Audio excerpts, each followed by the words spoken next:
Эртний Грекийн домогт Зевс хаан дэлхийн анхны хаос Гая бурхтын хүүгүүд болох төмөр морин цэрэг титануудтай дайтан гал хулгайлан дутааж ард түмэндээ түгэн амьдрал бэлэгдэж Олимп ууланд их найр цэнгэлзэхэн улс бүрнээ захирах болжээ хэмээн гардаг.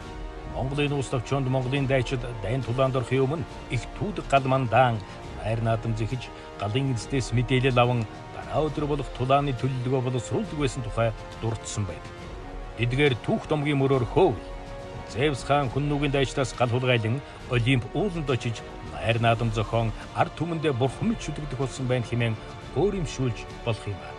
Эртний монголчууд галыг ашиглаж дэлхий түгээснээр ухамсарт хүн төрлөختөн үүсч дэлхий өдрийн хөгжил дэвшлийн үндэс тавигдсан хэмээн хэлсэн байдаг.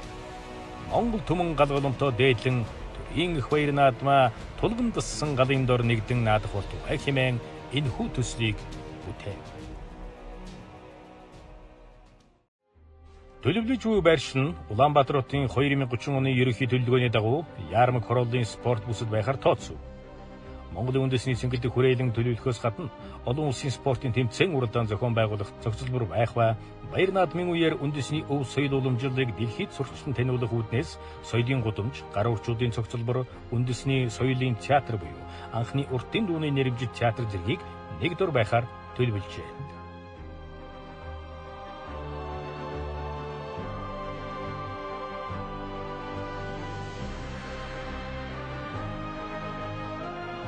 Цэнгэлдэх хүрээлэнгийн барилгын шийдэл нь Монголын эртээс одоо хүртэл уламжлагдсан үлдсэн өв соёл, үзэл баримтлал, үнэт зүйл тулгуурласан санаа дэвшүүлсэн бөгөөд барилгын хэлбэр дизайны хувьд гал голомт тулг мэт харагдах концепт дизайныг боловсруулав.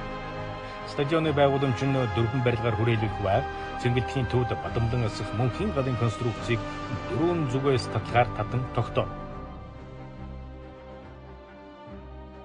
Мөнхийн гал нь баяр наадам эхлэх үед мандан асна.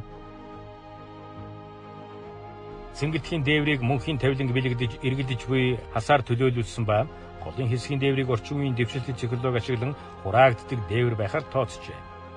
4 барилгыг хан гариг, луу, бар, арслан гэх 4 хүчнээр төлөөлөв. Тулгын 3 бүслүүрийг гүүр, тагт, террас болгон загварт уялдуулав.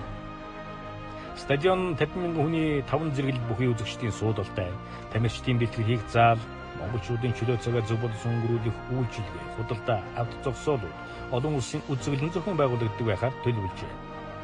Засгийн газрын шийдвэрт уг төслийг төр хувийн хвшлийн хамтын оролцоог хангана гэсэн чиглэлд үндэслэн 4 хүчтэн таавар бүхий барилгыг хувийн хвшлүүдийн хөрөнгө оруулалтаар барих ба офис, худалдаа үйлчилгээ, төрийн байгууллагууд, өндөр зэрэглэлийн тамирчид байрлах зочид буудал, спортын холбоот байх зэргээр ашиглах боломжтой. Ингэснээр нийт цогцлборын урсгал зарлыг багасгаж, үр ашгийг нэмэгдүүлэх ач холбогдолтой болох юм. Мөнхөд эргэлдэх тавиланд төрмийн төвшин байж, төмөн олноороо сар мэт ээгдэж, нар мэт гийгүүлэн, гал мэт дөрүлцэн мандан бадрах болтугай.